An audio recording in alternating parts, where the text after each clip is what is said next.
Então, gente, ó, dando início agora, oficialmente, tá bom? Boa noite. Boa noite. Eu estou muito feliz que, enfim, eu estou falando para bastante público, para uma plateia lotada. Quando o Milton me chamou, eu achei que ia ser umas 20 pessoas, né? Aí, quando ele falou que era mais de 100, aí eu falei assim, tá na hora de pegar meu terno no armário. E deve fazer, assim, acho que deve fazer mais de ano que eu não uso um terno para um evento oficial assim, sabe? Então, agora quem tirou a foto, eu vou me desmontar, fica mais à vontade.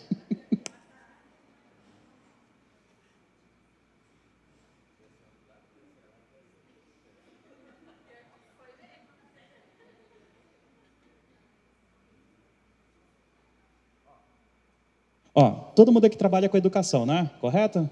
Sim, sim, não. Quem aqui que é profissional de apoio escolar? Quase todo mundo, né? Então, vocês podem perceber que a palestra de hoje é direcionada para vocês, né?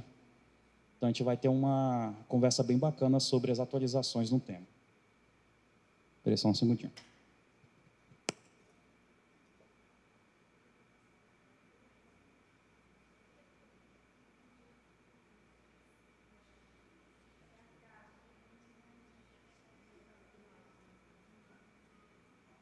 Prontinho. Bom, deixa eu me apresentar. Eu me chamo Wendel Garcês, tá bom? Eu sou professor de Filosofia do Direito e eu também sou coordenador aqui do curso de Direito da FAMetro. E esse é o máximo de apresentação que eu vou fazer, que eu não vou me estender muito nisso não, tá bom? E, bom, prazer em conhecer vocês.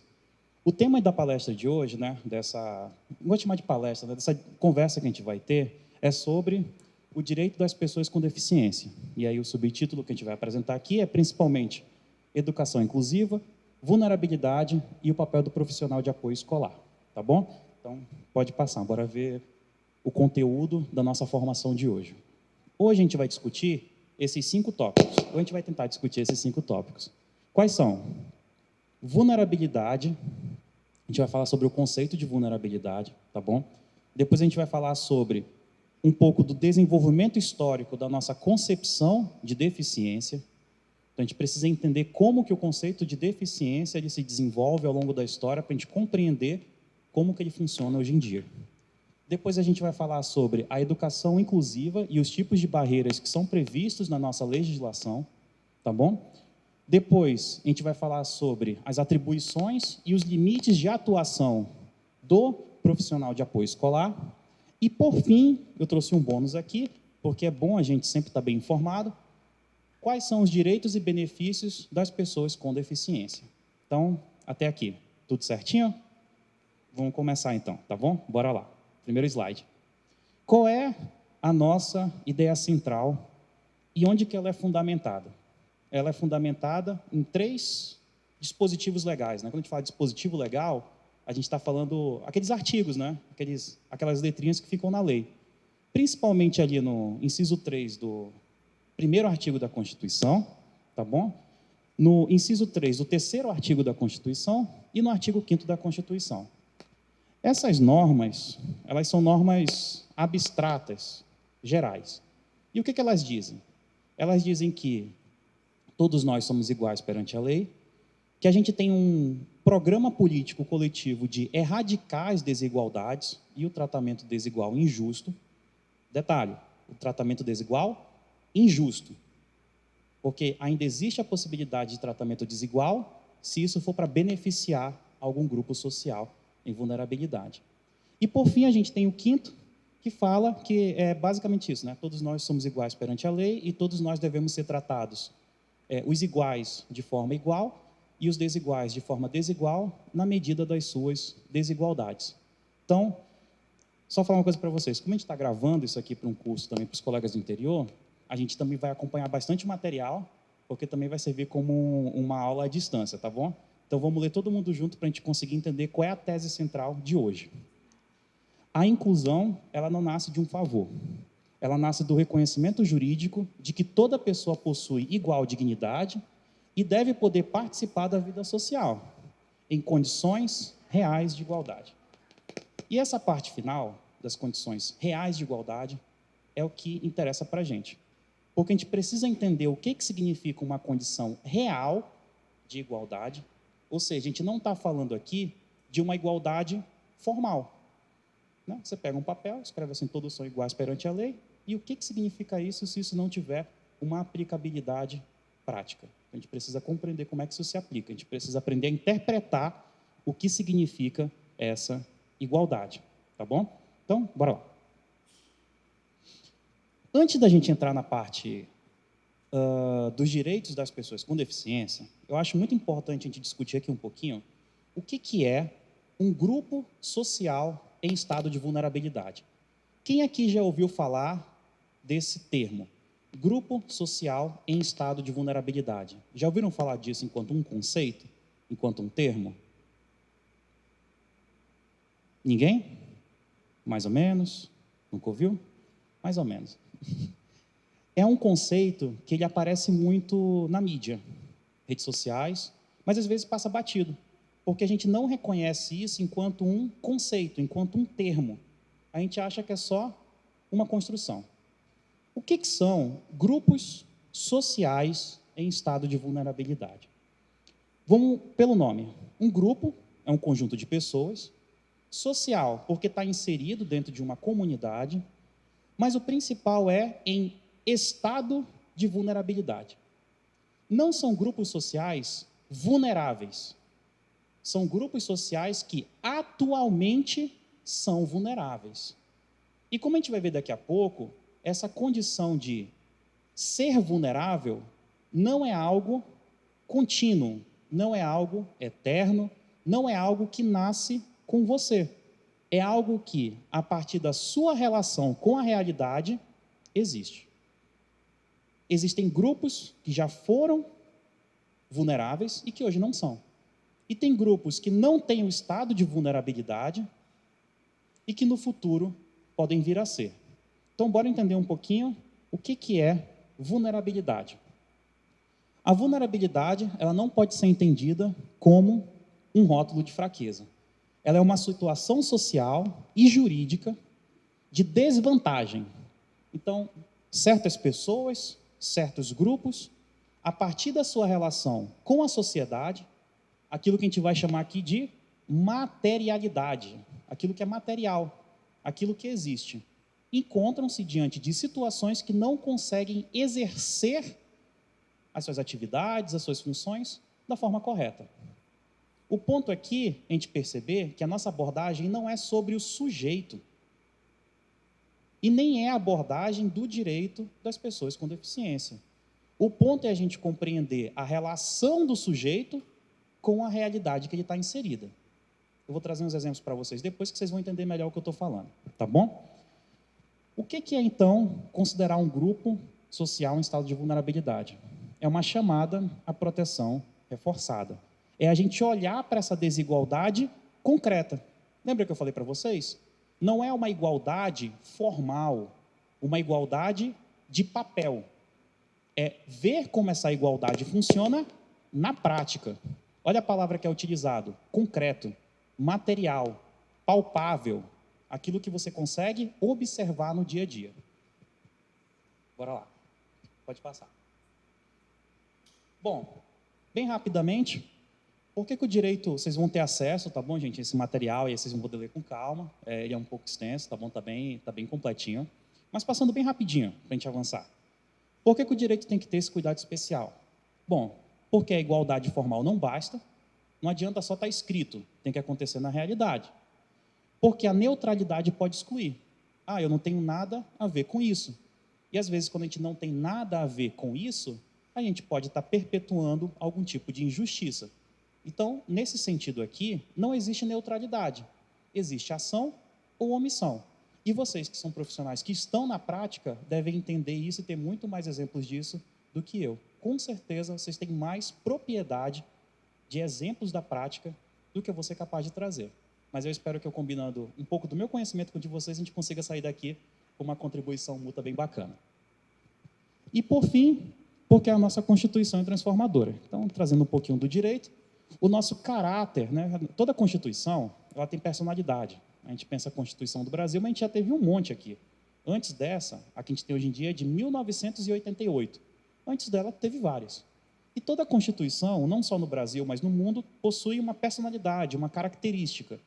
E a nossa, a palavra que é atribuída a ela é contra-majoritária. É uma palavra difícil para dizer que é uma Constituição que protege a minoria contra a maioria. Minoria em termos de número, não necessariamente. Minoria em termos de poder, de potencialidade, de poder exercer suas atividades de forma digna na sociedade. Então, nesse sentido, grupos sociais em estado de vulnerabilidade podem ser grupos que, em termos de número, são muito maiores. E a nossa Constituição, ela prevê a proteção para essas pessoas. Tudo certinho até aqui? Então, vamos continuar. A ideia de vulnerabilidade, e lembrando que a gente ainda não está falando de vulnerabilidade específica de pessoas com deficiência. A gente começou lá atrás. A gente tem que dar um passo atrás para conseguir compreender melhor do que a gente vai falar aqui. Ela pode ter algumas características. Então, eu falei para vocês, pode ser uma vulnerabilidade temporária, permanente, circunstancial ou socialmente produzida. É muito importante a gente ter em mente que essa égide, essa proteção, esse cuidado jurídico, ele não é caridade. Ele não é pena. Isso é uma forma de estigmatizar e até tirar a dignidade daquela pessoa que merece proteção. É direito dela poder viver a sua vida com dignidade. Não é um favor. Isso é uma coisa que a gente sempre tem que ter em mente. Pode passar. Como eu falei para vocês, a concepção de vulnerabilidade e de deficiência também evoluiu ao longo do tempo. E antes, a análise ela era muito individual. Então, você ia analisar a pessoa que ela tinha uma deficiência, que ela tem uma deficiência, a partir da relação individual dela, de uma expectativa de algo que ela queria que ela fizesse. Você pensa, só tem que andar, se ela não anda, existe um problema. Só que isso é muito ruim, esse tipo de pensamento. Porque você estigmatiza. Vocês sabem o que é estigmatizar? Estigmatizar é você reduzir a pessoa a uma característica. Então, você tem um amigo que, às vezes, é meio chato, sabe, no trabalho. E aí você começa a ler essa pessoa só a partir da lente de que ela é uma pessoa chata. E aí você perde, às vezes, uma leitura de uma pessoa que pode ser competente, que pode ser companheira, mas que às vezes ela só não é muito legal. O que a gente está fazendo com essa pessoa? Estigmatizando, reduzindo ela a uma característica. E às vezes, quando você lida com uma pessoa que está com um estado de vulnerabilidade ou uma pessoa com deficiência, existe um risco de, ao tratar ela com pena, você reduzir ela a essa característica que ela tem. E que é uma característica que é só uma dentro de um universo do que aquela pessoa é. E a gente tem que ter muito cuidado para não fazer isso. E como que a gente se blinda para não fazer isso? A partir de uma análise social daquela condição. Você pode voltar um pouquinho, David? Vamos ver ali no final. A vulnerabilidade, ela depende da existência de barreiras concretas que dificultam o exercício do direito. Aí pode avançar de novo. Se ela depende de barreiras concretas, então não tem como analisar a pessoa individualmente, isolada. Você tem que pensar na relação da pessoa com o ambiente em que ela está inserida. E a partir da relação dela com o seu ambiente, extrair disso as barreiras, porque são essas barreiras que vão promover o conceito de exclusão social. Daqui a pouco a gente vai estudar um pouco sobre essas barreiras, tá bom? A gente vai voltar nesse assunto. Pode continuar. Eu trouxe aqui alguns exemplos de condições físicas que geram barreiras a partir de relações sociais. De novo, nós ainda não estamos falando do conceito de deficiência juridicamente abordado. Isso aqui é só um exemplo de como relações mundanas podem gerar vulnerabilidade. Então, a gente vai começar dos exemplos mais básicos, para a gente ir para os mais complexos. A miopia. O que é a miopia, né? Antes de uma solução social. Vocês sabem qual é a solução social da miopia? Muita gente aqui está usando. Óculos, não é? Se você é míope, no meu caso, a minha miopia é 6. Se eu tirar esse óculos aqui, eu vejo só um grande borrão. E muita gente que usa óculos se identifica com isso. O que gera essa barreira? É somente a minha existência? Não é. É a existência a partir de uma relação com o ambiente, porque eu preciso enxergar para desenvolver certas atividades. Só que se a gente parar para pensar, óculos hoje é uma coisa muito normalizada. Por isso que miopia, a depender do grau, tá bom, gente? Mas no uso mais comum, não entra no rol de deficiência. Porque a forma como a sociedade lida com essa dificuldade já foi tão normalizada que as barreiras quase foram excluídas. Claro que eu não estou falando aqui dos casos de miopia muito alto, né? Tem os casos especiais, falando aqui de um grau mais baixo. Vou trazer outro exemplo para vocês que foi normalizado, tá bom? E que não tem mais barreira, mas a gente tem que pensar isso historicamente. Canhotismo. Sabiam que aproximadamente 10% da população mundial é canhota? Quem é canhoto? Bora fazer um jogo de estatístico. Alguém que é canhoto? 1, 2. Acho que mais alguém levantou a mão ali. Não é ruim quando não tem a carteira ou uma mesa que é adequada, né? A adequação do mouse, do teclado, a adequação da carteira escolar, foram formas que a sociedade se organizou para superar essa dificuldade. Mas se não tivesse essa adaptação, se a gente não normalizasse isso, pessoas canhotas teriam algum tipo de barreira. De novo, ainda não chegamos nas pessoas com deficiência. Próximo. Comunicação e mobilidade. Aqui são outros exemplos. Legendas, chama em inglês closed caption, né? Se vocês pegarem um controle de uma TV antiga, aquela TV de tubo, tem uma teclinha escrito CC. Eles não traduziam quando mandavam para cá para o Brasil. Chama closed caption. Você apertava ali e aparecia a legenda ao vivo. Vocês sabiam que existe esse emprego? Hoje em dia não mais. Mas antigamente tinha uma pessoa que ficava na TV digitando as legendas. Por isso que algumas às vezes saíam erradas, porque o programa não era adequado para a transmissão. E às vezes também era difícil você fazer aquilo com uma grande frequência. Mas é algo que nós normalizamos. Você abre hoje ali um serviço de streaming, uma Netflix, você tem lá a opção de legenda.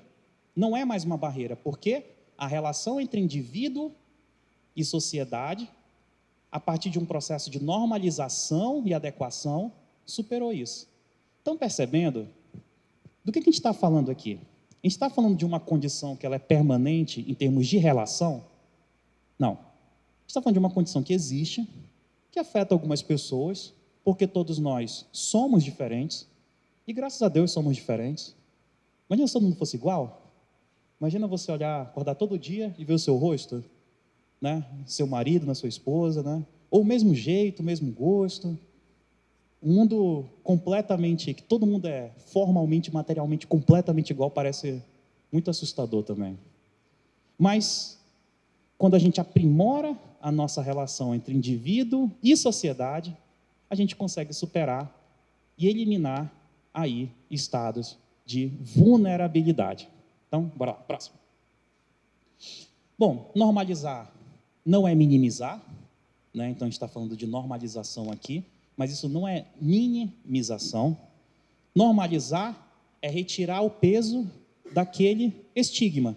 É reconhecer que existe uma diferença e pensar assim, beleza, a partir daqui como é que a gente pode fazer para tornar a existência e a vida de todos digna? Para que todos possam viver e realizar aquilo que é mais precioso que a gente tem, que são os nossos sonhos, né, gente?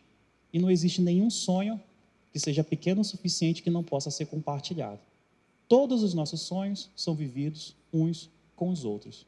A gente depende uns dos outros. Nem que seja naquele café da manhã que a mãe faz, sabe, quando você está estudando para uma prova. Nem que seja num transporte público que você precisa de alguém para te levar até o local. Nem que seja nos serviços que são prestados no dia a dia. Olha só, vamos pensar aqui, ó, eu não estaria aqui hoje se eu não tivesse professores, se eu não tivesse colegas, se os professores não tivessem me convidado, se não tivesse o suporte do David, se não tivesse o apoio do Gabriel. Então, todo sonho, todo projeto é vivido coletivamente. E o que a gente quer é incluir pessoas que têm barreiras e dificuldades na realização desses sonhos. Então, vamos lá. Perguntas para a gente abrir a conversa, para a gente falar um pouco sobre autonomia. Porque quando eu falei sobre a superação da miopia, do canhotismo, da questão das legendas, a gente pode pensar assim, beleza, então agora eu sou autônomo, eu posso fazer o que eu quiser. Mas quando a gente pensa que sonhos só podem ser vividos coletivamente, e quando eu falo sonhos, estou falando de projeto, sabe? Às vezes você quer passar no concurso, você quer juntar um dinheirinho para comprar um carro, isso é um sonho. Estou falando dos sonhos grandes e dos sonhos do dia a dia. Todos eles merecem dignidade de todas as pessoas. Mas a gente tem que pensar que a nossa autonomia ela não é absoluta. Então a gente pode fazer o que a gente quiser dentro das nossas condições materiais. E isso vale para todo mundo. Alguém aqui já quebrou a perna? Ou já usou gesso? Não, já? É dificultoso, né? Se não tivesse a muleta, um apoio, é difícil, né, de conseguir se movimentar. E, bom, muita gente aqui usa óculos, aparelho auditivo. Bora ver o que mais aqui. Elevador, né? Qual foi a última vez que vocês subiram 4 lances de escada? Vocês lembram? 4 lances de escada, assim? Não... Eu subo toda semana. É bom para a saúde. E se a gente não tem autonomia absoluta dentro quando quer uma perna, ou quando precisa de um elevador, que às vezes precisa, é necessário, tá bom? Eu fiz essa brincadeira, mas é necessário para algumas pessoas. Então, por que a gente transforma a situação de pessoas com deficiência em um estigma? E, às vezes, passa do ponto de resumir ela somente a essa condição, a essa barreira. A gente não pode fazer isso. Então, é uma pergunta para a gente refletir a forma como a gente concebe, como a gente tem a concepção desses grupos que estão em estado de vulnerabilidade. E, de novo, é um estado, não é uma permanência. Se a gente trabalhar bem, essa vulnerabilidade vai sumir porque a gente vai oferecer condições para que as barreiras sejam superadas. Pode passar. Então, como que, historicamente, a gente encara a superação dessa vulnerabilidade?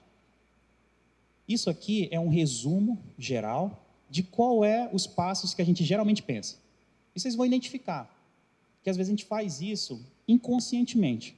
Então, bora lá. O primeiro passo histórico da humanidade foi a exclusão. E a gente não pode apagar isso.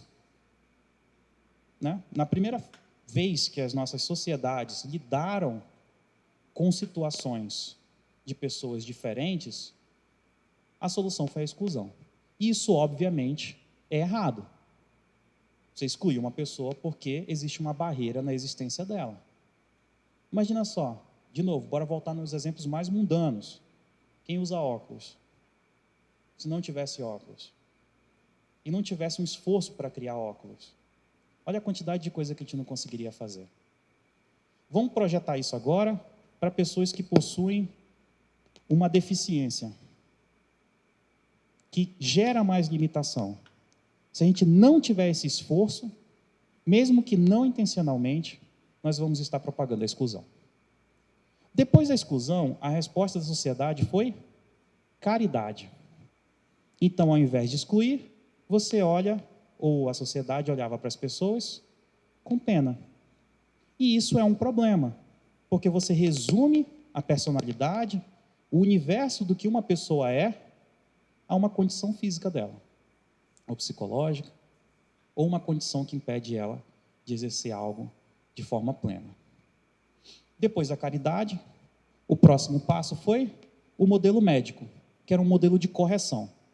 Então, a gente não vai excluir, as pessoas tinham pena, vamos corrigir. E isso também é errado, porque não há o que ser corrigido. o que tem que existir é um respeito às diferenças. O modelo médico, então, foi recusado. Depois do modelo médico, veio o modelo de integração. Então, olha, nós vamos fornecer... Como é que a sociedade lidou com isso? E esse modelo de integração não é tão antigo, não. A gente vê a palavra integração aparecendo em textos e políticas de 20 anos atrás. A ideia de inclusão é bem recente. Mas a integração, ela parte do ponto do seguinte: a sociedade não vai mudar. Eu vou te dar condições para se adequar à nossa forma de viver. E isso também é um problema. Porque se a gente sempre pensasse assim, não existiria desenvolvimento social. E se não tem desenvolvimento social, a gente não consegue superar os estados de vulnerabilidade. Portanto, qual é a abordagem mais recente e a abordagem correta? Modelo de inclusão. Em vez de eu falar, você que tem um problema, venha até mim, sociedade, e se adeque, vamos fazer assim: por que a gente não se encontra no meio do caminho? Por que a gente não procura também, coletivamente, criar soluções para que todos nós possamos evoluir enquanto comunidade, nos preocupar mais uns com os outros e podermos desenvolver o que juntos? Os nossos sonhos, os nossos objetivos. Todo mundo tem o direito de alcançar aquilo que almeja. Claro, desde que não prejudique ninguém, né? Estou falando de sonhos bons aqui. Mas bora lá. Pode passar. Qual é o nome adequado? Pela linguagem jurídica, o nome adequado é pessoa com deficiência. Eu acredito que muitos de vocês já tenham essa noção, mas é sempre importante ressaltar que termos como portador de deficiência, especial, inválido, não vou falar todos aqui, acho que não vale a pena reproduzir eles, mas são termos que estigmatizam e, novamente, reduzem a personalidade de uma pessoa, reduzem tudo aquilo que ela pode ser a um termo que não é muito bonito, às vezes até feio de falar. Então, o foco aqui é a pessoa. É uma pessoa com dignidade, só que a única diferença é que ela tem uma deficiência. Então, pessoa com deficiência. O foco é o sujeito. O foco é a dignidade da pessoa humana. Pode passar. E qual é o conceito jurídico de deficiência? Depois eu vou trazer para vocês aqui todo o fundamento legal, para vocês estarem bem protegidos e estarem bem certos de onde procurar apoio jurídico. Mas o conceito jurídico atual de pessoa com deficiência no Brasil vem do artigo 1º da Convenção de Nova York. Então, lá em 2007, a ONU promoveu uma convenção, olha só aonde? Em Nova York, por isso que o nome é Convenção de Nova York, e nessa convenção ficaram acertadas regras internacionais da proteção dos direitos da pessoa com deficiência. Essa convenção, ela foi internalizada no Brasil. Então, o Brasil ele é signatário da ONU, ele aceita os tratados que são feitos, ele faz parte da contribuição dos tratados. E lá em 2007, na verdade, 2008, foi um ano depois, o nosso Congresso ele fez uma votação, e eu não vou entrar aqui em detalhes de quórum, de porcentagem, mas ele fez uma votação especial, que exigia mais votos do que normalmente é necessário para passar uma lei no Brasil. E essa votação especial, ela internalizou esse tratado, essa convenção internacional, chamada Convenção de Nova York, e ela ganhou força de emenda constitucional. Então, é uma norma, é um tratado que, se você fizer a hierarquia, né, quem é que manda em termos de lei no Brasil? Você tem a Constituição, você tem logo embaixo as emendas constitucionais, e depois vem aquilo que é chamado de lei complementar e lei ordinária, que são essas leis do dia a dia que a gente vê saindo. Vamos colocar assim. O tratado, a Convenção de Nova York, que fala da proteção ao direito de pessoas com deficiência, ela está, hierarquicamente, acima das nossas leis comuns, leis ordinárias e leis complementares. Ela só não está acima da nossa Constituição, para vocês verem como levamos a sério a internalização desses acordos internacionais. Tá bom? Então é bom para a gente saber disso. Então vamos ver qual é a definição. Bora lá, hein? Vamos ler junto. Não, pode voltar. Pessoas com deficiência são aquelas que têm impedimento de longo prazo que, em interação com barreiras, podem obstruir sua participação plena e efetiva na sociedade em igualdade de condições. Percebam a vírgula. Interação com barreiras. O foco não é só o sujeito, é principalmente a relação do sujeito com a comunidade, com o ambiente em que ele está inserido. É isso que vai gerar a barreira. A barreira não é algo natural à pessoa com deficiência. A barreira é gerada pela interação com o meio ambiente. Por que isso é importante? Porque se a gente trabalhar bem e eliminar essas barreiras, no futuro, esse estado de vulnerabilidade pode, não estou falando que vai, desaparecer e se tornar algo comum, assim como é usar óculos hoje em dia. Entendem a importância disso? É um trabalho a longo prazo e é um processo de conscientização que todos nós devemos estar comprometidos. Tá bom? Então, agora sim, pode passar. Aqui tem a linha do tempo, tá bom, que eu falei para vocês. Então, convenção da ONU, assinada em Nova York, que é a Convenção de Nova York, em 2007. Em 2008, tem a aprovação pelo Congresso desse decreto legislativo. Essa aprovação pelo Congresso ainda não era uma lei de emenda constitucional. Era uma lei, vou colocar assim, mas que ainda não tinha passado pela sanção do presidente. E aí, em 2009, ela é promulgada, internalizada esse tratado. Aí ela vira força de emenda constitucional. Ela só fica abaixo da Constituição, que é a nossa lei máxima. 16, se eu não me engano, 2016, 2015, chegou uma ação no STF. O STF é o Supremo Tribunal Federal. Vou localizar aqui para vocês, é onde está o Barroso, Alexandre de Moraes, Carmen Lúcia, já ouviram falar desses nomes, né? São os nossos ministros. Então, eles estão lá. E em 2015, chegou um processo lá, uma palavra técnica difícil, né? Uma ação direta de inconstitucionalidade. O que significa isso? Tinha um pessoal que discordava da obrigatoriedade da escola inclusiva, colocando-se bem brevemente.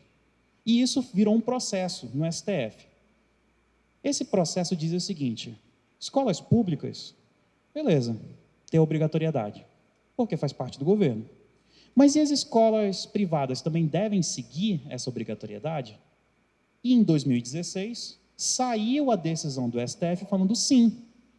A ideia de uma educação inclusiva não é só um programa exclusivamente público, é um programa coletivo. E a partir daí ficou firmado, então, que nenhuma escola, seja ela pública ou privada, pode recusar o atendimento ou a educação inclusiva para aquelas pessoas que precisam. E aqui eu trouxe para vocês um mapa, né, um mapa mental. Na verdade, não é um mapa mental, né? É um fluxograma? Não sei. Vários cards, né, bora colocar assim, de onde é que está o fundamento jurídico. Né? Então, vai que algum dia vocês precisam, né, precisa fazer uma consulta, quer olhar ali no Google rapidamente, onde é que eu acho, o que eu tenho que fazer, o que direciona a minha atuação. É aqui. Então, primeiramente, a Constituição, depois, a Convenção da ONU, ou a Convenção de Nova York, ou o Tratado de Nova York, ou o Tratado da ONU, tem muitos nomes, todos são para a mesma coisa. Tem a Lei Brasileira de Inclusão, tem a Lei das fugiu agora a sigla, LDB, Lei das Diretrizes, né, brasileiras. Tem o Decreto 12.686 de 2005 e tem a Portaria do MEC 421 de 2026, que ela criou essas orientações sobre essas siglas, que eu tenho uma dificuldade de decorar, e que eu vou ler em voz alta com vocês, porque também vai me ajudar. Então, a Política Nacional de Educação Especial e Inclusiva, o atendimento educacional especializado, o Plano de Atendimento Educacional Especializado e o Plano Educacional Individualizado. E também, se eu não me engano, foi essa portaria que trocou o nome AVE, né, e reforçou o uso de PAE, em vez de auxiliares da vida escolar, profissionais de auxílio escolar, né, que é o termo que a gente tem que utilizar. Bora lá, passar. E o que são barreiras, segundo a concepção jurídica? Só um segundinho. Esse aqui é mais recente.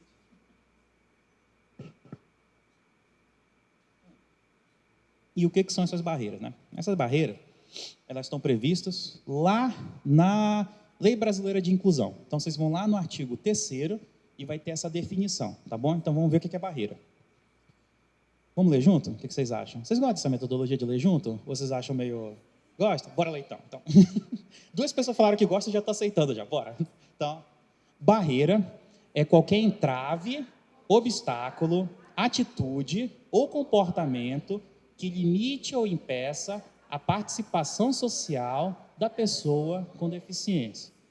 Então, tá vendo aqui o ponto, de novo, vou reforçar isso com vocês a noite inteira.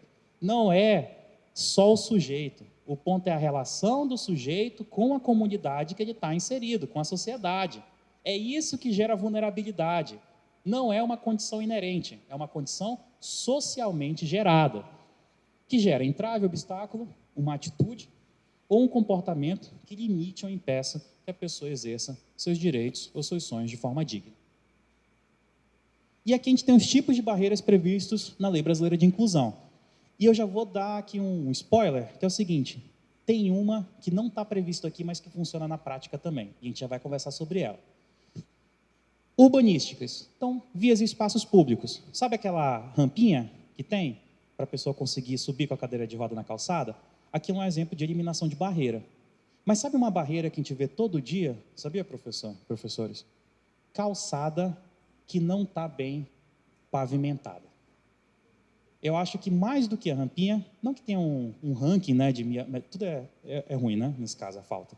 Mas uma calçada mal pavimentada afeta e muito. E eu nem vou falar aqui das pessoas que precisam da cadeira de roda. Se você estiver andando com uma muleta, um pé quebrado, andar, sabe, no dia a dia normal, num sol quente, já não é difícil, se tiver pavimentado? Imagina se tiver tudo despavimentado, tudo quebrado, com um monte de mondrongo, lixo. Então, isso é um exemplo de barreira urbanística, tá bom? Barreiras arquitetônicas. A ausência de uma rampa, a ausência de um elevador, a ausência daquele... Vocês já viram aquele piso que ele tem um relevo? Aquilo ali é para as pessoas que têm dificuldade de visão, né? E aí, às vezes, você vai num shopping, né? Você vai lá em Manaus no shopping ou no centro, e tem uma galera que gosta de andar ali em cima porque acha legal seguir o fluxo, né, do caminho. Mas aquilo ali é feito para as pessoas que têm problemas de visão conseguirem se guiar melhor. Então, olha, a gente já fica atento, se a gente vê um daquele, vê alguém parado em cima, fala, ei, sai daí, porque pode passar alguém que está precisando desse caminho. A gente pode ver também que essas barreiras se combinam. Porque, por exemplo, uma calçada mal pavimentada, que é mal pavimentada, ela não vai ter esse guia projetado na arquitetura. Então, essas barreiras, elas não são isoladas, elas também podem ser cumulativas, elas podem funcionar mais de uma, tá bom? Transportes, né? Então, você não ter uma linha de ônibus, por exemplo, que tem aquela subidinha, aquele elevadorzinho, é uma forma de barreira de transporte. Às vezes, até não ter transporte público também é uma barreira de transporte.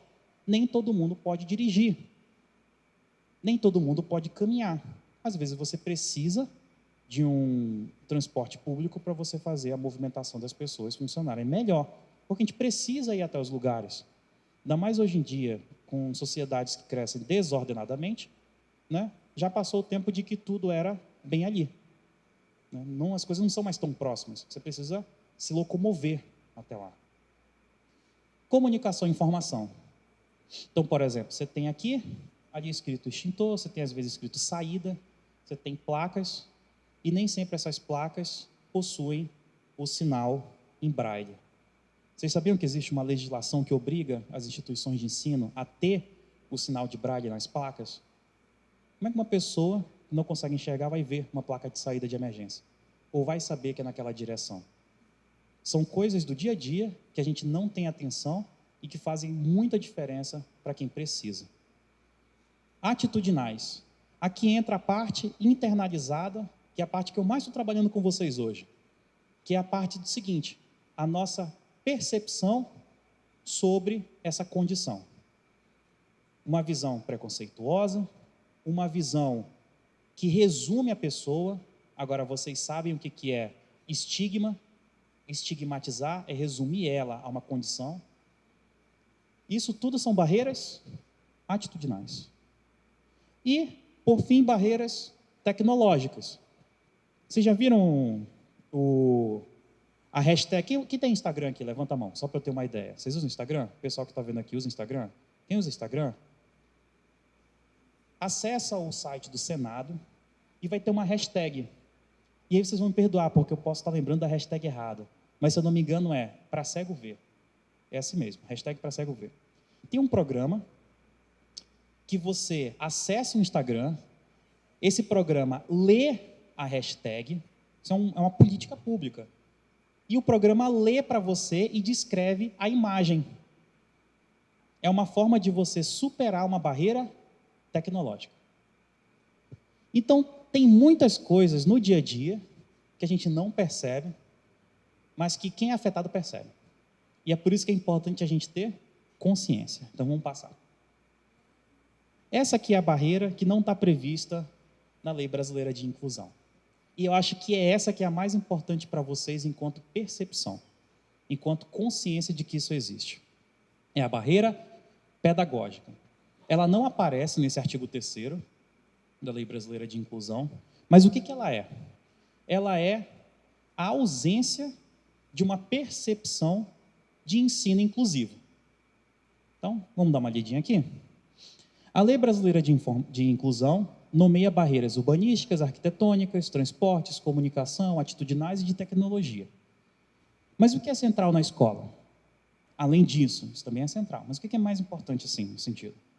Currículo, avaliação, rotina, material didático, forma de participação, tudo isso, se isso não for bem planejado, pode impedir a principal função da escola, que é educar, que é ensinar. Bora passar. Beleza, aí eu trouxe para vocês aqui alguns exemplos para a gente trabalhar junto, tá bom? Só para ver se a gente está no mesmo ritmo. Bora lá. Um estudante com baixa visão recebe a mesma atividade impressa da turma, com letra pequena, pouco contraste e imagens sem descrição. Ele copia pouco, erra mais e passa a ser visto como, aspas, desinteressado. Então, a pergunta é, qual barreira que aparece e qual providência que deve ser pensada? Não tem como a gente fazer o exercício de resposta, né? De eu passar o microfone para vocês, mas vamos pensar um pouquinho. Quais serão as barreiras que estão presentes aqui nessa situação? Eu vou perguntar e vocês fazem sim ou não, tá bom? Ou fazem um joinha ou não joinha. Alguém consegue? Vocês conseguiram identificar quais são as barreiras? Sim, não? Quem tem dúvida, levanta a mão. Ninguém tem dúvida, todo mundo está entendendo tudo. Maravilhoso, incrível. Se tivesse prova, todo mundo tirava 10, não é? Bora ver então a resposta. Barreira comunicacional e informacional, o material é inacessível. Barreira tecnológica e metodológica, porque não tem recursos de acessibilidade. Quais são as providências? Coisa simples, gente, olha só como é, não é difícil. Aumenta a fonte do exercício. Coloca alto contraste. Faz uma descrição da imagem, né? E também estabelece um diálogo e com a EE. Conclusão. O problema não é a falta de interesse do aluno, mas é o acesso desigual ao conteúdo. Bora pro próximo. Bora lá. Bora descobrir qual é a barreira agora, hein? Uma estudante autista se desorganiza todos os dias na troca de horário. A turma sai rapidamente, há muito ruído no corredor e ninguém antecipa a mudança de atividade. A resposta da escola tem sido retirar a estudante da sala. Pergunta é, a solução é retirar a estudante ou reorganizar a rotina, levando em consideração os projetos e objetivos de educação inclusiva? Então, bora lá.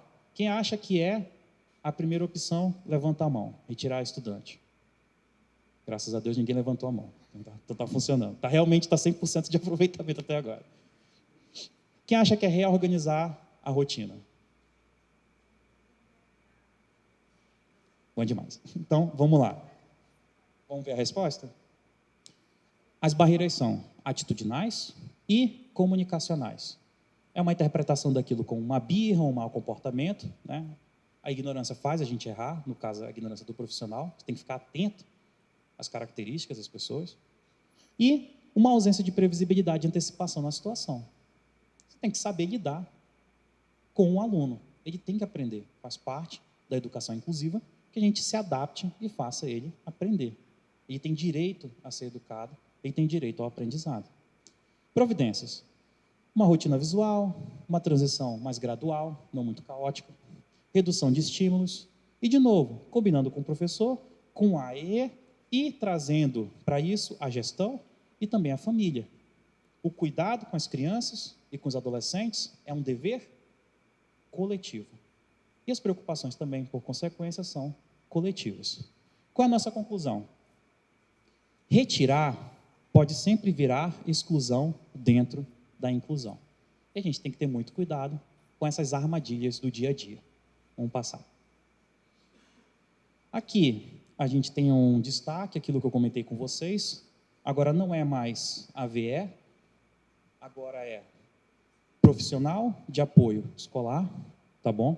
É a recomendação do MEC e ela já é uma recomendação antiga, mas ela vem sendo reforçada mais ultimamente. Eu acredito que vocês tenham tido até uma das palestras que foi sobre isso, né, professor? Eu vi lá no cronograma, então vocês estão por dentro dessa mudança. Vamos lá, pode passar. Quem é o profissional de apoio escolar? Né? Aqui é meio redundante, porque são vocês, né? Então, quem melhor para dizer quem são vocês do que vocês, né? Mas como a gente está no momento de gravação, eu vou ter que pedir licença para, a partir da visão jurídica, explicar quem é o profissional de apoio escolar. Segundo, fazendo uma síntese, né, da Lei Brasileira de Inclusão, é a pessoa que exerce atividades de apoio à alimentação, higiene e locomoção do estudante com deficiência e atua em todas as atividades escolares nas quais se fizer necessária. Esse é um ditado que uma vez eu ouvi que é o seguinte: tem aquele negócio, você é pau para toda obra, né? Só que se você é pau para toda hora tem obra, né? Tem obra o tempo todo. Então, nos quais se fizer necessário, é meio que a legislação trazendo isso para a gente, para a nossa prática. Mas não é ilimitado, a gente vai estudar daqui a pouco. Tem limites, hein? Não é também assim, não. Vamos lá. O que faz? A gente vai estudar agora, na verdade. Quais são as atribuições? Então, eu acho que aqui a gente tem que ler em voz alta também todo mundo junto, se vocês quiserem, né? Vamos lá. Apoia a locomoção e o acesso aos espaços e atividades escolares. Apoia higiene com respeito à dignidade, privacidade e escolhas do estudante, isso é muito importante.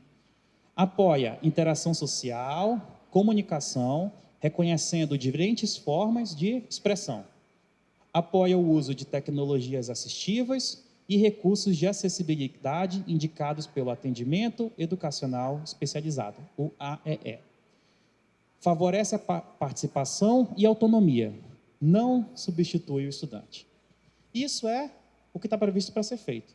Só que muito mais importante, muito mais não. O que é tão importante quanto isso são os limites, para que nenhum profissional fique sobrecarregado. Então vamos ver os limites agora. O que não faz? Então vamos lá, isso aqui também é muito importante, hein?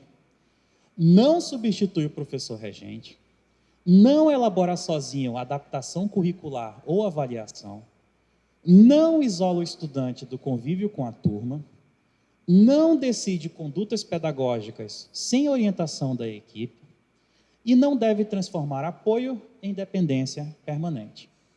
Vocês vão receber esse slide, quem está vendo aqui já deve ter recebido esse material. Ali embaixo, está vendo a portaria? Vocês conseguem consultar tudo isso que eu estou falando?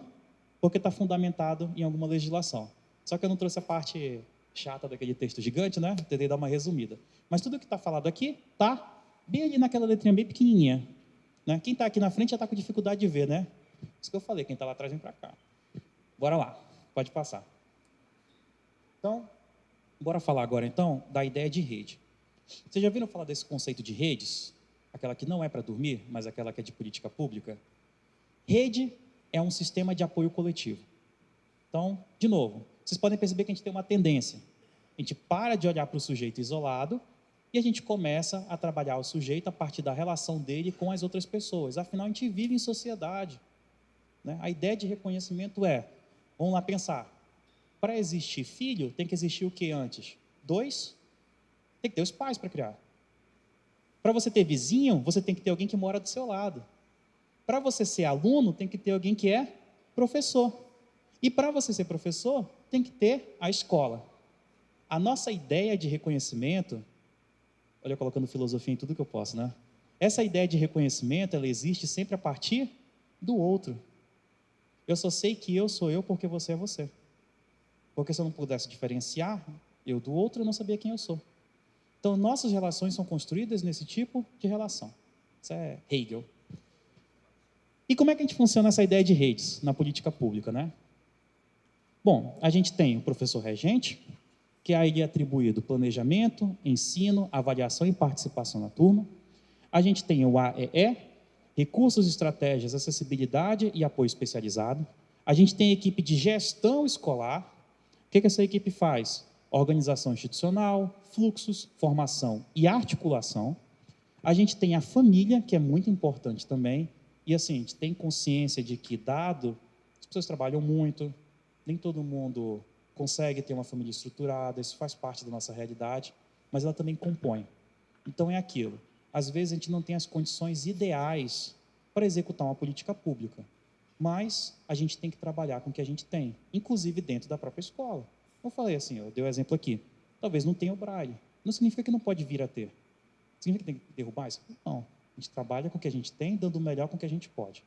Porque a vida é assim, né? Não dá para nunca ter condições ideais, infelizmente. Mas isso tudo forma, junto com a rede pública, né, de saúde, assistência social, Conselho Tutelar, Ministério Público, Defensoria Pública, Tribunal de Justiça, CRAS, CREA, CRAM, etc., etc., etc., uma grande rede de apoio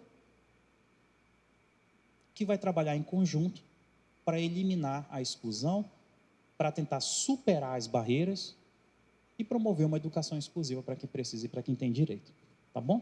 Então, problemas sociais pedem soluções compartilhadas. A escola inclusiva não se sustenta por heroísmo individual.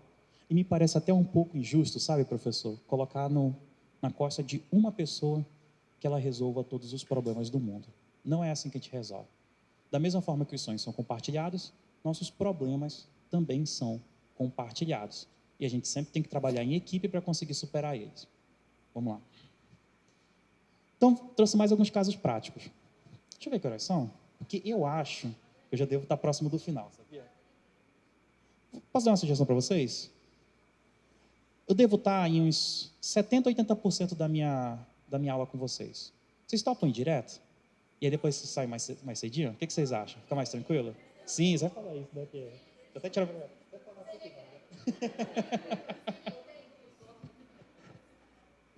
Então, bora lá. Caso prático. O estudante utiliza a cadeira de rodas e precisa participar de uma atividade no pátio. O trajeto tem pequenos desníveis. A turma já saiu e o material pedagógico está em outra sala. O que fazer? A resposta é: vocês acham que tem que carregar o aluno? Não, né, gente? Não façam isso, nunca.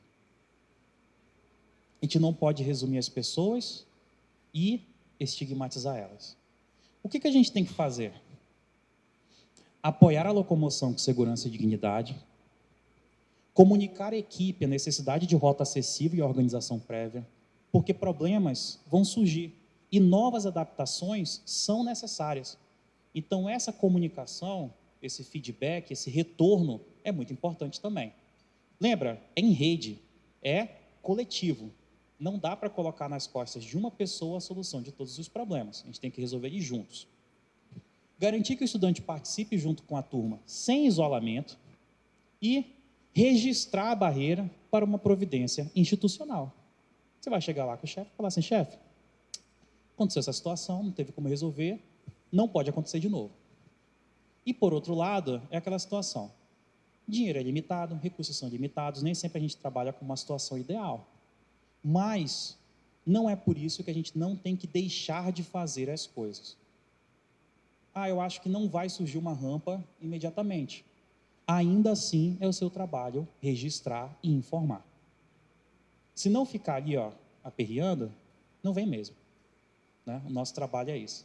É um sistema de responsabilidade mútuo, né?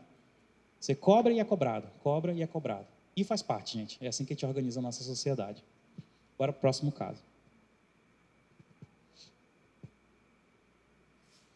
A professora pede ao profissional de apoio escolar que simplifique a prova de um estudante com deficiência intelectual e atribua a nota depois, porque ela está sem tempo. O que fazer diante disso? Você vai simplificar a prova? Vai responder a prova? Pô, a gente acabou de ver, bora voltar um pouquinho, Milton, lá no que fazer. Olha a última coisa, um pouquinho antes disso. Antes. Mais um. Olha a última ali. O que o profissional faz? Ele favorece a participação e autonomia, mas ele não substitui o estudante, porque ele tem que aprender, faz parte, gente, acertar e errar. Vamos avançar mais lá para onde estava? Aqui. Então, o que a gente tem que fazer, tá bom?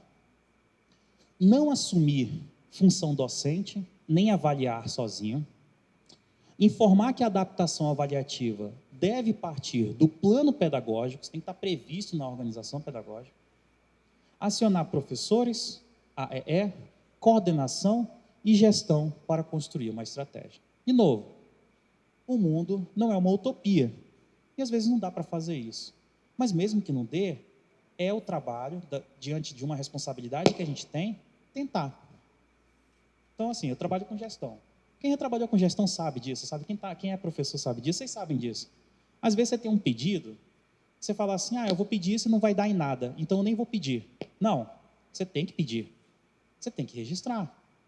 Faz parte do processo, porque isso é dado e informação. Faz parte das responsabilidades, dos papéis que a gente assume. O último é atuar no apoio necessário para a participação e não na substituição do processo pedagógico. Então, vamos passar. Último caso prático. Direito de participação. Uma estudante com deficiência física participa de um evento cultural na escola em um auditório externo. Podia ser aqui, onde a gente está. Não poderia? Aqui é um auditório externo, é um evento. O local possui escadas na entrada principal. Não informa a rota acessível e a organização diz que alguém pode carregar a cadeira. Pergunta: qual é o direito violado e que encaminhamento a escola deve adotar? Eu não coloquei resposta agora, porque eu queria que vocês pensassem na solução, enquanto eu bebo um copo d'água.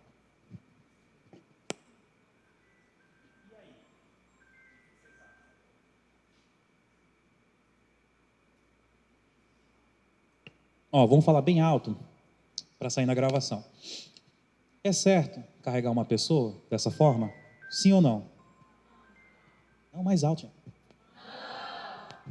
Vocês ouviram? Não, não é. Não é certo. Tem algum direito que está sendo violado aqui? Sim ou não? Sim. A gente sabe exatamente qual é o direito? Mais ou menos, né? Não se preocupem.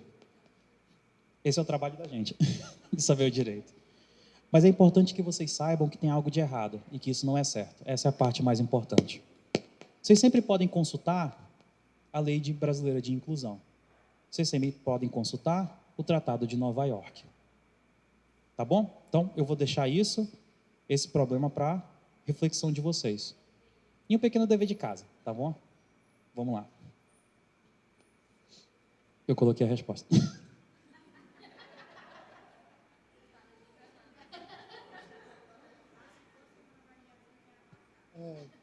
Olha só, né? Vamos lá, então. Ah, mas essa é a resposta que vocês já me deram, olha só. Eu consegui uma solução. Não se deve carregar a pessoa como solução normal. Isso expõe, constrange e substitui o direito à acessibilidade por improviso. Se sempre carregar, não vai ter solução para aquilo. Não pode carregar. Errado. A barreira ela é arquitetônica, comunicacional e aquela que a gente está mais preocupado aqui, que é a atitudinal, que é a forma como nós concebemos a relação de pessoas com deficiência e a comunidade em que ela está inserida. A providência adequada é assegurar uma rota acessível. Vai fazer rampa, vai fazer elevador. Você vai colocar as informações de rota, porque lá no problema, o maior problema é que não tem a informação da rota adequada. E quando tiver uma atividade escolar, lembra lá que na Lei Brasileira de Inclusão não tem as barreiras pedagógicas, as barreiras educacionais? Então, aqui é um exemplo. Atividades escolares tem que ter planejamento. Então, se você vai fazer uma atividade escolar e que uma pessoa que vai ser beneficiada por aquela atividade vai encontrar alguma barreira, a atividade tem que ser planejada para que essa pessoa não seja excluída. Qual é a ideia jurídica central?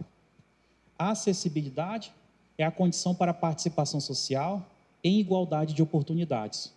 Sem essa ideia de acessibilidade, a diferença vira impedimento social. E a gente volta para o que eu falei. Eu acho maravilhoso que nós somos diferentes e pensamos diferentes. Só que essa diferença não pode gerar impedimento. Porque se ela gera impedimento, aí é uma questão de desigualdade. E isso é algo que, enquanto um projeto coletivo de sociedade, a gente não pode perpetuar. Pode passar. Tá, então vamos lá. Aqui, a gente já está se direcionando para o final. E aí eu trouxe para vocês, agora nesse final da apresentação, um bônus informativo. Né? Algo que pode ser utilizado por vocês mesmos, como vocês conhecem, ou para, às vezes, direcionar, ajudar alguém. Né? A maioria das coisas que a gente sabe hoje em dia é por meio de uma indicação. Né? Então, você vê uma promoção no supermercado, você fala, está com promoção ali, vai lá. Né? Dificilmente a gente dá as dicas assim, de uma forma tão formal. Então, é muito importante que esse tipo de informação seja divulgada e esteja incrustada, embanhada, embebida. Ela tem que estar permanentemente nos nossos cérebros. Então, vamos lá. A pessoa com deficiência, vamos ler junto? Eu estou começando a perder aquele foco, já deu mais de uma hora, né? Aí o TikTok chama, né, professor? O Rio chama. Vamos ler junto para a gente continuar, para a gente não perder a concentração, tá bom? Vamos lá. A pessoa com deficiência é sujeito de direitos em todas as dimensões da vida: educação, trabalho, transporte, cultura, assistência social, saúde, mobilidade e participação comunitária. Então vamos lá, vamos avançar. Quais são os benefícios e direitos em sede de proteção social e trabalho? Depois a gente vai falar de uma outra dimensão, tá bom? Vamos lá.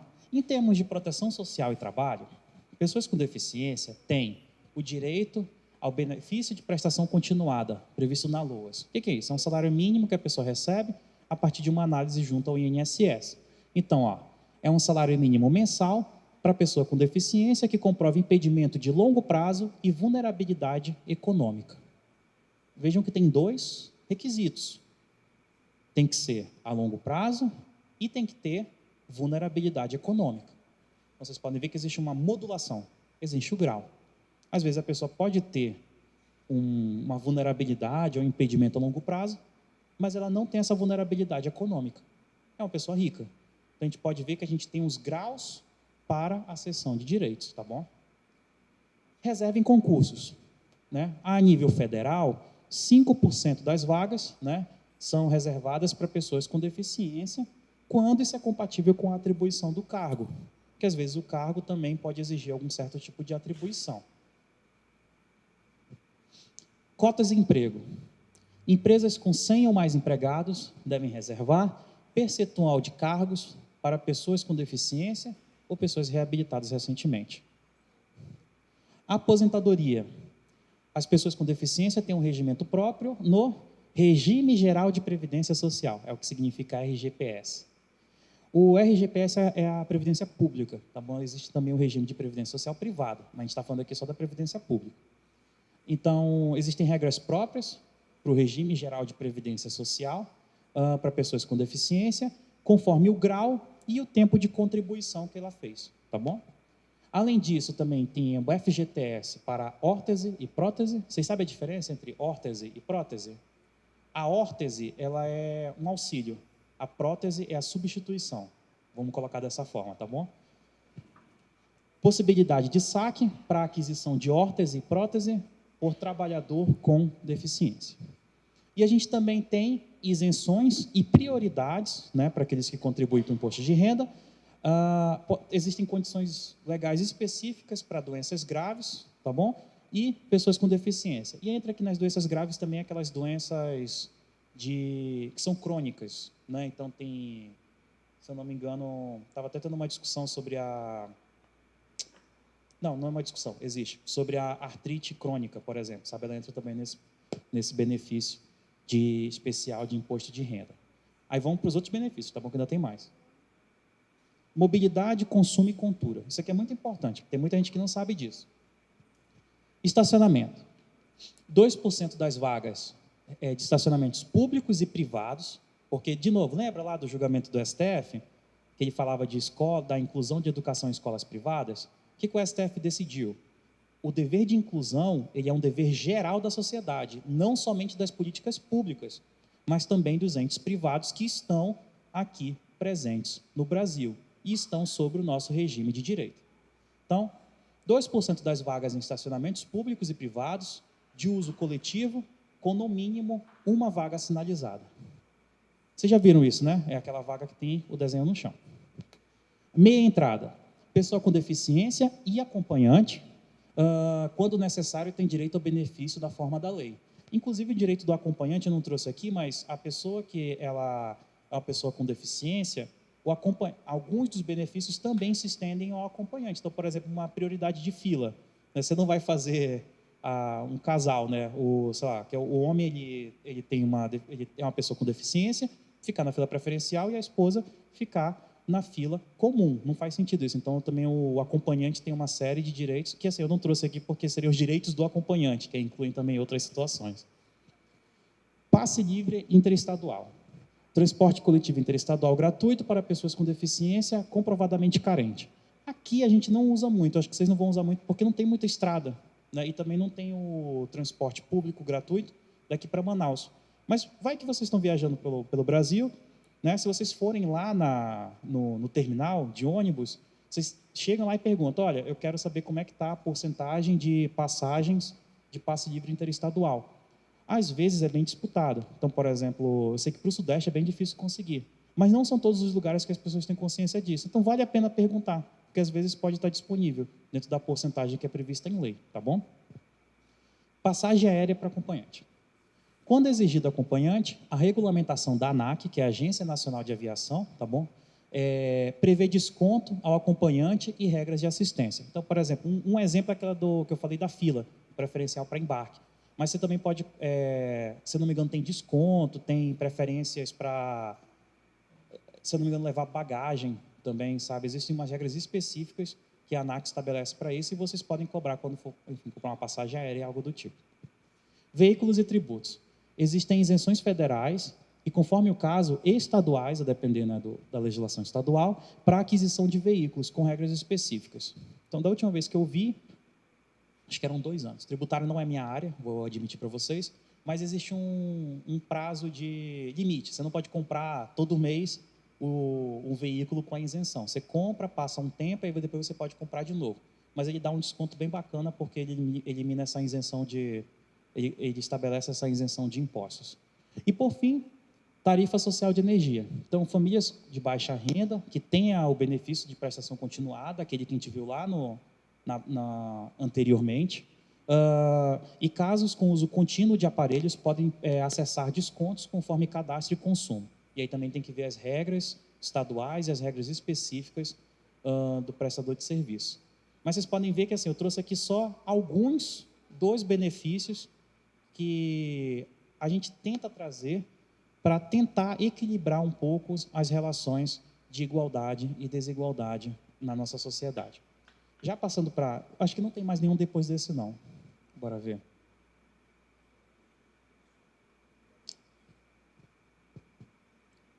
Pode passar. Aqui, ó. Depois vocês dão uma lida, tá bom? Para dar uma olhada direitinho, certinho. Bora lá. Uma coisa que a gente tem que ter em mente aqui sempre, qual era o ponto que eu quero muito bater com vocês? Gente, ler lei, abrir o site lá do Senado, do Congresso, baixar um documento de 15 páginas com uma escrita exageradamente difícil, né, uma linguagem exageradamente difícil, isso dá para fazer. Qual é a minha preocupação aqui com vocês? São as barreiras atitudinais. É a forma como a gente concebe o tratamento de dignidade com pessoas que são diferentes da gente, com pessoas com deficiência, com pessoas em um estado social de vulnerabilidade. Quando a gente compreende essa dimensão histórica, essa dimensão que, olha, a vulnerabilidade não é uma condição inerente à pessoa, quando a gente percebe que já existiram condições no passado que eram vulneráveis e que hoje em dia não são mais, a gente percebe que no futuro, talvez, se a gente trabalhar em conjunto, a gente consiga superar certas barreiras a ponto que determinados grupos deixem de estar em um estado de vulnerabilidade. Isso vai acontecer semana que vem? Infelizmente não. Vai acontecer daqui a 10 anos? Sendo bem sincero, eu acho que também não. Pode ser. Né? Eu não sou nenhum futurólogo e eu ainda não aprendi a tirar cartas sobre o futuro, mas eu acho difícil. Mas o ponto é que, assim, vai acontecer. Vai acontecer. Porque a gente está sempre em desenvolvimento.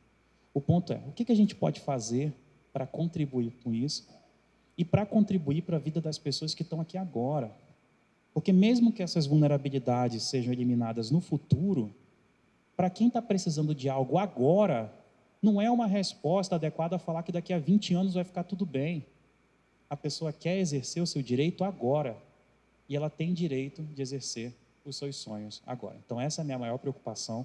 Espero que tenha passado para vocês uma visão boa sobre o desenvolvimento, sobre o que é um grupo em estado social de vulnerabilidade, sobre como a legislação brasileira e os tratados internacionais lidam, né, com essa terminologia, com essa linguagem de pessoas com deficiência.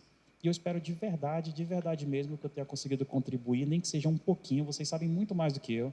Vocês estão na prática, vocês sabem como é que funciona, e eu só tentei trazer aqui para vocês uma contribuição para ver se a gente consegue melhorar um pouquinho a vida das pessoas, tá bom? Então, muito obrigado, Milton, muito obrigado, Gabriel, muito obrigado, Valéria, muito obrigado... Cadê o David que estava passando aqui? Eu agradeço muito vocês e eu agradeço pela atenção, tá bom? Eu desejo uma boa noite para todos. Obrigado.